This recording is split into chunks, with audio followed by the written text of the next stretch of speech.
Assalamualaikum warahmatullahi wabarakatuh. Alhamdulillahi rabbil alamin. Wabihi nasta'inu ala umuri dunya waddin.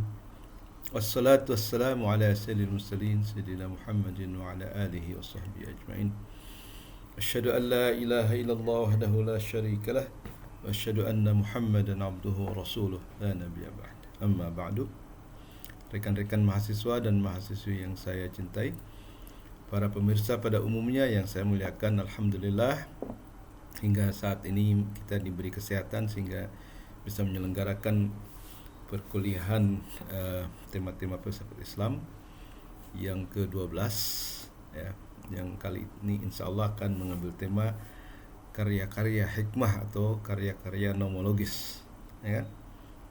Nah, jadi aspek lain dari filsafat Islam yang belum mendapat begitu banyak perhatian adalah berkenaan dengan karya-karya hikmah atau yang biasa disebut dengan nomologis, yaitu karya-karya yang membuat kata-kata hikmah atau wise saying atau kata-kata mutiara kita menyebutnya.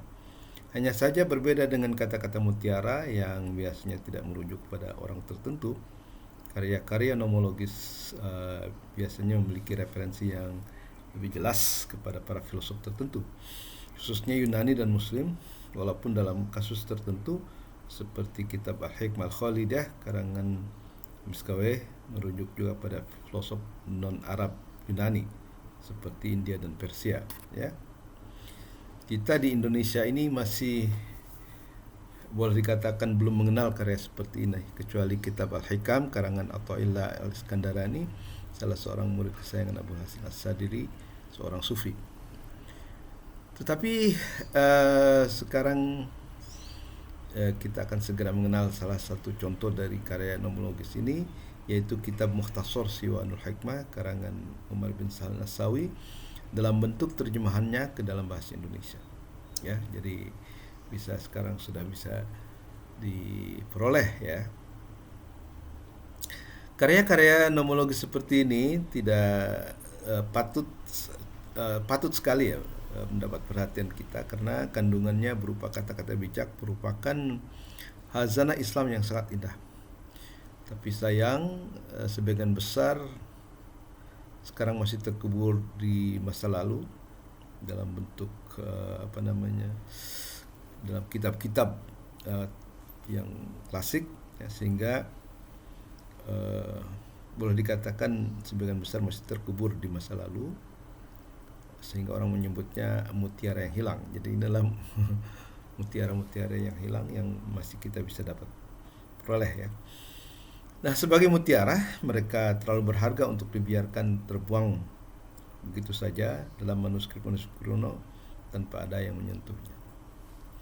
Ya, kembali ke kata-kata bijak atau hikmah di sini sebenarnya tidak hanya berupa kata-kata ya. Jadi kalaupun di sini sebut hikmah, siwanul hikmah, tapi tidak selalu merujuk kepada ungkapan kata-kata, tetapi juga kisah-kisah teladan, disebut anekdot atau nadiroh, nawadir ya, atau tindakan-tindakan moral tertentu yang bermanfaat berupa dialog, nasihat dan juga wasiat dari seorang filosof kepada ahli muridnya, ahli warisnya atau murid-murid ya. Menarik sekali bahwa kata-kata mutiara ini begitu mendalam ya, sehingga bisa saja satu kata mutiara itu menginspirasi misalnya seorang Al-Kindi untuk menulis sebuah buku ya. Jadi ada ungkapan yang menarik dari seorang Anaximenes kalau tidak salah, atau Anaximandros, saya lupa persis namanya, yang mengatakan bahwa kesedihan terjadi karena hilangnya yang dicinta dan luputnya yang didamba. Al-huznu 'aridun li faqtil mahbub wa fautil matlub ya. Nah, seperti itu. Itu menginspirasi seorang Al-Kindi untuk menulis buku Al-Hila Lidafil Ahzan, seni menepis kesedihan. Jadi satu kata mutiara bisa menghasilkan satu buku ya. Menurut saya pengkajian terhadap karya-karya nomologis ini penting dengan beberapa alasan. Pertama, ya, karya-karya ini melalui berbagai kearifan para filosof yang dikandungnya, kadang mencapai puluhan ribu kata bijaksana, bisa diharapkan sebagai salah satu solusi bagi krisis moral yang begitu dahsyat melanda bangsa ini, seperti korupsi, judi, pembunuhan, pemerkosaan, dan lain-lain. Alasannya barangkali adalah dengan menyimak apa yang dikatakan para filosof yang terkandung dalam karya-karya Nomulus ini, paling tidak kita akan mendapat teladan atau contoh konkret bagaimana menjadi manusia atau bahkan bangsa yang arif dan bijaksana, bermoral tinggi dan bermartabat, sehingga akan dihormati oleh bukan hanya bangsa sendiri tapi juga bangsa-bangsa yang lain. Itu yang pertama ya. Yang kedua, untuk kepentingan filsafat itu sendiri, karena karya-karya nomologis ini merupakan khazanahnya yang sangat kaya dan berharga, sehingga mengabaikan mereka akan sama dengan mengabaikan kekayaan yang begitu indah dan melimpah. Sungguh merupakan sebuah sebuah tindakan bodoh ya kalau kita tidak mempedulikannya. Dengan ini diharapkan bahwa karya-karya semacam ini para filosof kita telah membumikan filsafat mereka ya. Jadi sesungguhnya melalui karya-karya semacam ini para filosof telah membumikan filsafat mereka yang biasanya mengawang-awang di angkasa berupa ide-ide yang abstrak dan spekulatif ke tataran praktis sehari-hari ya. Dengan demikian filsafat mereka akan dirasakan secara langsung manfaatnya oleh bukan hanya para filosof tapi juga kita orang biasa atau awam ya. Jadi mungkin ya inilah bahan-bahan yang kita boleh dikatakan sebagai practical wisdom ya, kearifan praktis dari para filosof ya. Karena para filosof biasanya kan menuliskan ide-ide yang luhur, yang tinggi dan melupakan keadaan bumi. Tetapi melalui karya-karya nomologis atau hikmah ini kita bisa melihat kearifan mereka dalam kehidupan sehari-hari ya.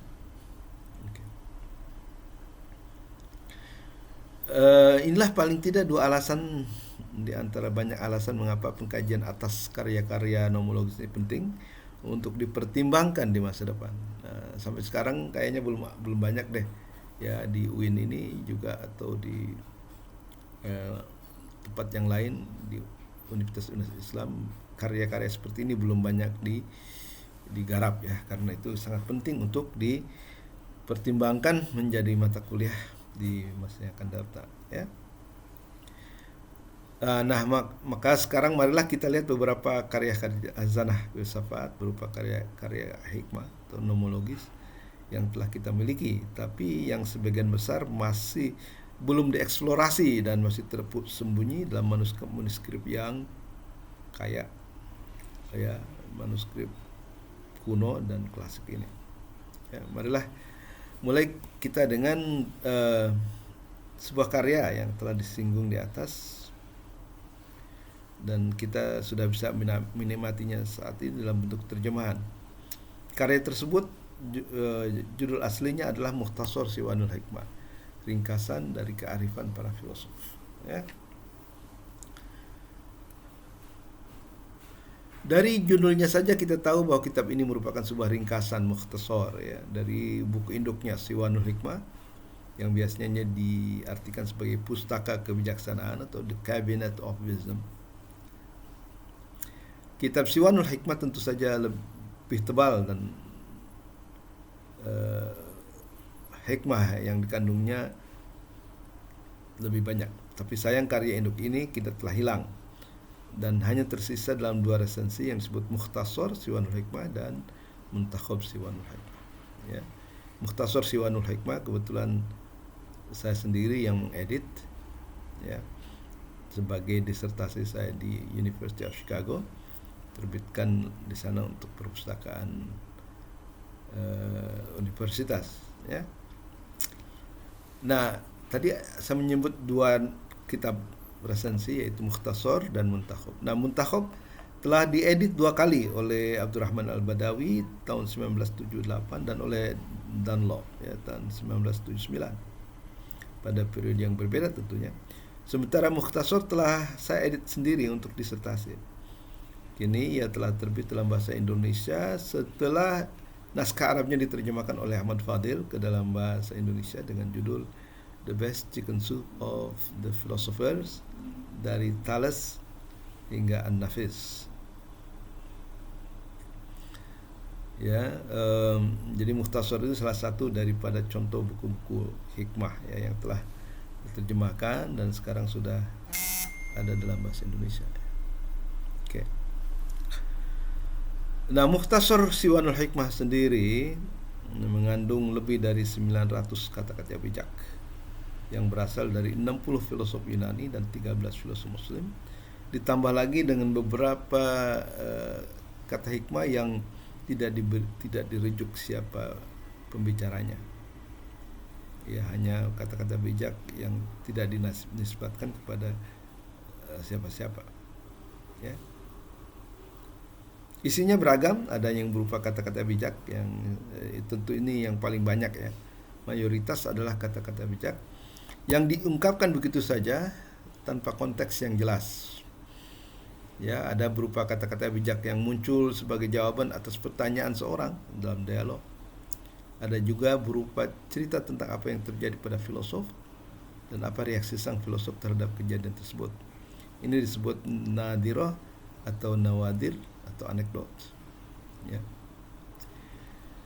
Atau ada pula berupa wasiat yang ditulis seorang filosof, ya, dalam cincin atau ring yang biasa disebut khawatim atau khatim atau khawatim,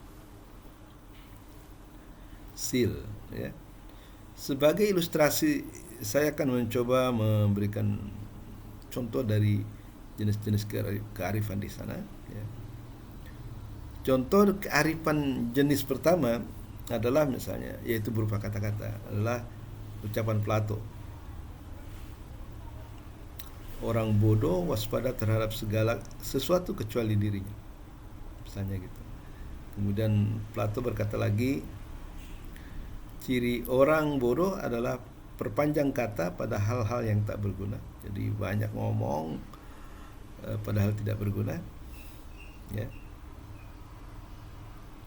Dan menjawab pertanyaan yang tidak ditanyakan. Padahal orang nggak nanya apa-apa, kita nyerocos saja. Nah, itu justru menurut dia adalah tanda-tanda orang bodoh. Dan mungkin bodoh di sini tidak bijak, ya, tidak arif. Adapun contoh kearifan jenis kedua, ya, misalnya tentang apa jawaban seorang filosof ketika ditanya oleh seseorang, tersebut dialog, ya.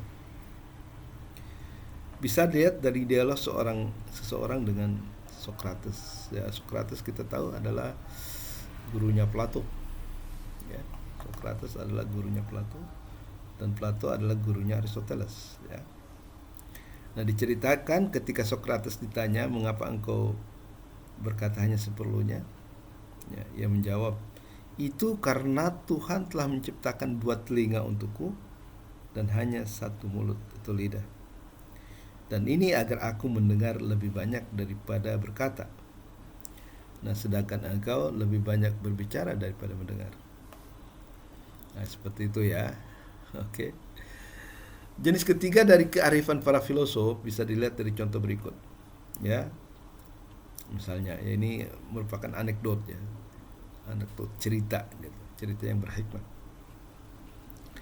Dikatakan suatu hari Plato melihat seorang wanita yang sangat menor, ya, berdandan sangat menor lah, berlebihan, sedang menjual roti. Dan seorang nelayan membelinya, lalu ia berkata kepada orang itu, Plato berkata kepada orang itu, orang yang mau membeli roti dari seorang penjual wanita yang menor. Katanya, hai orang yang biasa memasang perangkap untuk ikan-ikan, hati-hati dengan perangkap yang dipasang untukmu, yakni oleh perempuan itu.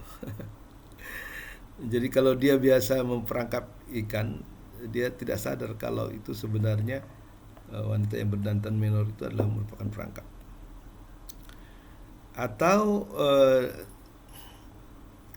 apa yang terjadi pada Pythagoras, atau ungkapan Pythagoras kepada seorang murid Ya, dia menasihati muridnya seperti ini.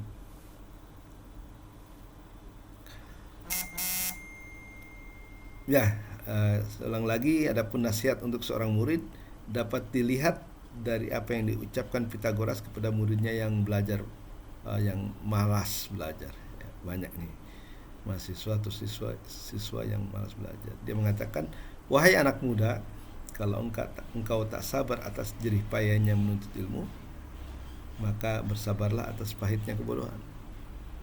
Ya, jadi kalau Anda nggak mau belajar, menghindarkan susah payahnya menuntut ilmu, maka dia bilang bersabarlah atas pahitnya kebodohan.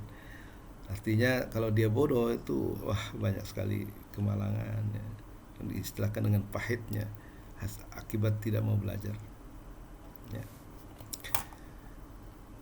Nah, adapun kata bijak yang tertulis dalam cincin para filosof dapat dilihat dari cincin Plato yang mengatakan menggerakkan sesuatu yang diam lebih mudah daripada mendiamkan sesuatu yang bergerak. Nah, itu kita tidak tahu apa memang begitu ya, tapi itulah yang diungkapkan oleh Plato. Jadi menggerakkan sesuatu yang diam lebih mudah daripada mendiamkan sesuatu yang bergerak. Ya, ini mungkin ya masuk hukum dinamika ya, statik dan dinamik. Atau pada cincin Hippocrates, kita tahu Hippocrates adalah salah satu dokter Yunani yang sangat terkenal ya, pengaruhnya besar terhadap dunia Islam. Cincin Hippocrates berbunyi, orang sakit yang lahap lebih diharapkan sembuh daripada yang malas makan. Oke, jadi kalau lagi sakit itu makanlah yang banyak. Itu lebih apa ya? Lebih dapat diharapkan sembuh daripada yang malas makan. Biasalah kalau orang sakit itu kan nggak enak ya. Mulut juga apa namanya asam atau pahit, sedangkan perut juga sering menolak. Tapi sebagai dokter, Hippocrates mengatakan orang sakit yang lahap makan atau yang memaksa makan lebih diharapkan sembuhnya daripada yang malas makan. Nah, jadi inilah sedikit contoh di antara 900 kata bijak yang dapat Anda temui dalam kitab Mukhtasar Siwanul Hikmah yang sudah saya terjemahkan ke dalam bahasa Indonesia ya, dari bahasa Arab. Oke, meskipun begitu perlu disadari bahwa kitab Mukhtasar Siwanul Hikmah hanyalah satu dari sekian banyak kata-kata sebagai karya-karya serupa, karya-karya hikmah yang kadang jauh lebih besar ukurannya, yang dimiliki khazanah intelektual Islam. Jadi itu hanya satu saja dari sekian banyak ratusan ya. Dalam pengantar disertasi saya menyinggung 4 koleksi besar dari karya nomologis ini. 1. Nawadir al-Falasifah oleh Hunain bin Ishaq yang survive atau lestari hanya dalam resensinya oleh Al-Ansori yang berjudul Adabul Falasifah ya. Jadi sebenarnya Hunain bin Ishaq seorang penerjemah yang ulung ya, penerjemah dari Yunani dan Syria ke dalam bahasa Arab ya. Telah menulis buku yang berjudul Nawadir Falasifah. Nawadir itu ya tadi anekdot, cerita-cerita berhikmah dari para filosof ya, tapi itu tidak survive kecuali dalam sebuah resensi yang ditulis oleh Al-Ansori ya, dan diberi judul Adabul Falasifah. Adab itu ya sopan santun atau ya adab para filosof. Nah, itu satu ya, Nawadir al-Falasifah ya, anekdot daripada para filosof. Yang kedua Siwanul Hikmah ya, jadi Siwanul Hikmah ini buku besar yang hanya survive dalam 2 resensi yang saya sebutkan tadi, Muntakhab dan Mukhtasar ya kan.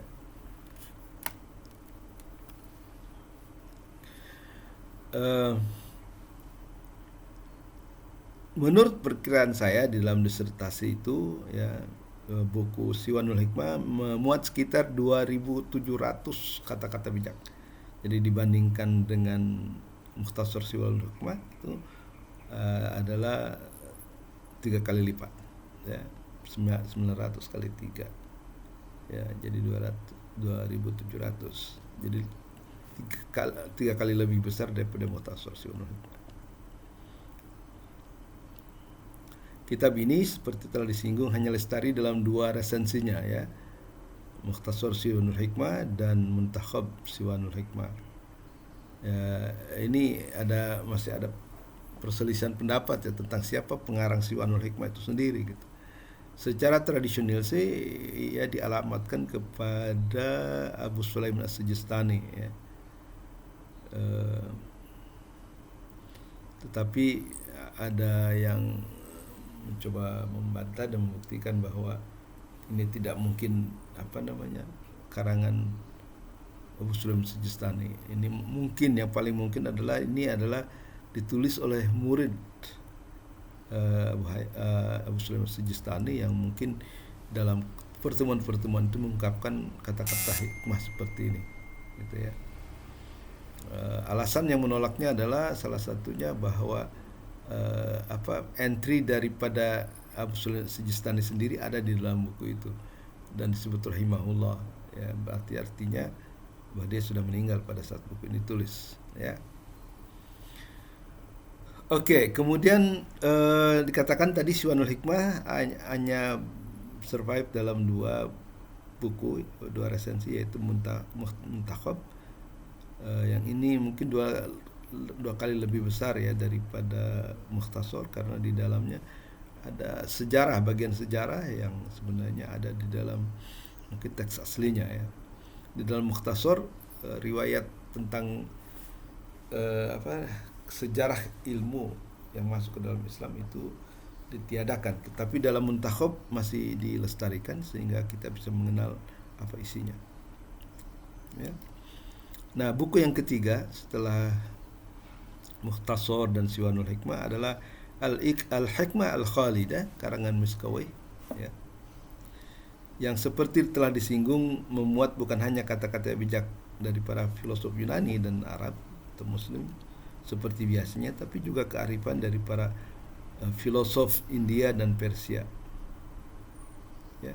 Dikatakan bahwa Al-Hikmah Al-Khalidah ini yang artinya sebenarnya kan macam filsafat perennial, ya, filsafat abadi.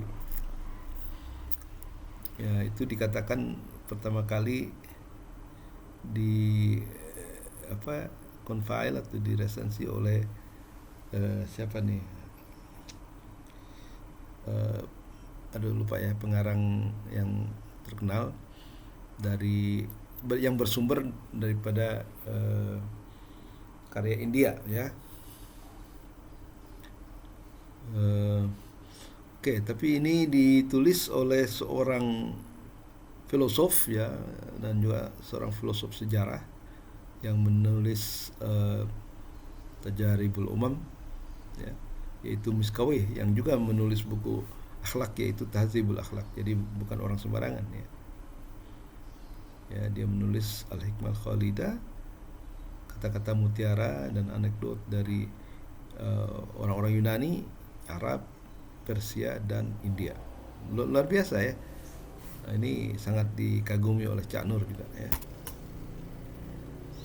Kemudian keempat, kitab Mukhtar Al-Hikam Pemahasinul Kalim karangan Mubashir Ibnu Fatik, sebuah koleksi besar yang muat kata-kata bijak dari bukan hanya para filosof kuno tapi juga para nabi awal seperti Nabi Adam, Nabi Shish, Nabi Idris atau Hermes, tambah puluhan kata-kata bijaksana dari para filosof Yunani dan Muslim. Ya, jadi banyak sekali karya-karya nomologis yang sangat patut kita kaji di dalam kursus filsafat Islam di berbagai universitas Islam di Indonesia. Dan apa yang saya sebutkan di atas itu belum seberapa, ya, artinya masih banyak sekali kitab-kitab yang lain, ya.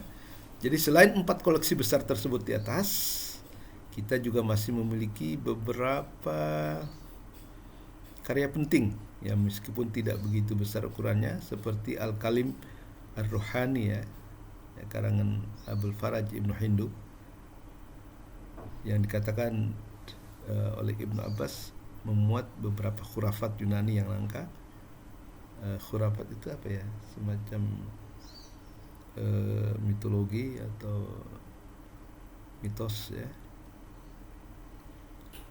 atau apa ya, superstisi ya, ya pokoknya itulah yang khurafat begitu ya, daripada Yunani. Jadi sebenarnya karya-karya yang sudah ditulis dalam bahasa Arab biasanya sangat menghindarkan mitologi Yunani ya, kemudian juga macam tahayul dan sebagainya ya, yang tapi dimuat di dalam kitab Al-Kalim Ar-Ruhani ya, karangan Abul Faraj Ibnu Hindu, yang menurut Ihsan Abbas, seorang ahli sastra Arab yang terkenal ya, memuat beberapa khurafat Yunani yang langka dan yang dikatakan telah menggunakan manuskrip Nawadirul Falasifah karangan Hunain bin Ishaq yang lebih awal dibanding dengan manuskrip yang digunakan oleh Al-Ansari dalam Adabul Falasifah ya. Jadi Al-Kalim Ar-Ruhaniyah ini ya sangat penting ya, karena dia menggunakan sumber-sumber yang lebih klasik, sumber-sumber yang lebih kuno daripada yang digunakan oleh misalnya presensi Nawadirul Falasifah, yaitu Al-Ansari dalam bukunya Adabul Falasifah. Selain yang saya sebutkan tadi ya, jadi tambahan dari Al-Kalim Ar-Ruhaniyah, kemudian juga Al-Hikmah Al-Khalidah, Mukhtar Hikam wa Mahasinul Kalim, juga masih ada kitab Al-Mujtana ya, karangan Ibn Duraid ya. Mujtana itu artinya panen ya, artinya di dalamnya terdapat banyak sekali kata-kata mutiara yang indah yang dimuat dari sumber-sumber yang kuno. Dan yang lain lagi adalah kitab Al-Ajwibah Al-Muskitah atau jawaban-jawaban yang membungkam, karangan dari Ibn Abi Aun ya, yang memuat banyak kata-kata bijak yang tidak termuat dalam karya lainnya ya. Yang menarik adalah bahwa di dalam kitab Al-Ajwa Al-Muskita itu banyak dimuat kayak dialog atau anekdot-anekdot yang menyebabkan orang yang bertanya itu tidak bisa berkutik ya kan. Nah, sebagai contoh misalnya ada seseorang datang ke Sokrates ya kan, dan sambil bergurau dan mungkin mengetes pengetahuan daripada Sokrates, dia bertanya, "Ya Syekh, Anda terkenal sebagai seorang bijak yang luar biasa ilmunya. Coba berikan jawaban kepada saya kenapa air laut itu asin." Ya. Nah, tetapi terhadap pertanyaan ini Sokrates tidak langsung menjawab mengapa ya, tetapi dia bertanya lagi kepada orang tersebut sebagai berikut.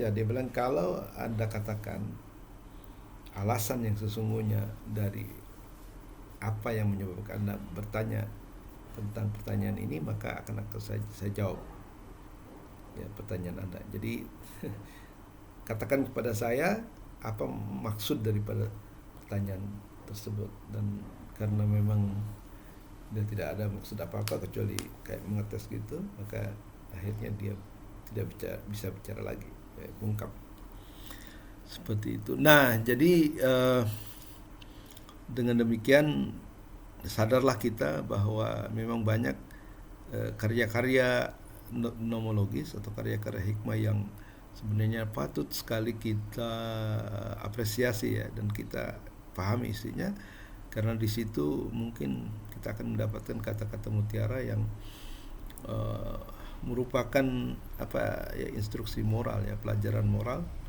yang bagus sekali bagi kita sebagai bekal menghadapi kehidupan di dunia ini, ya kan? Dan bisa jadi contoh bagaimana kita mengatasi sebuah problem terhadap yang terjadi dalam hidup kita.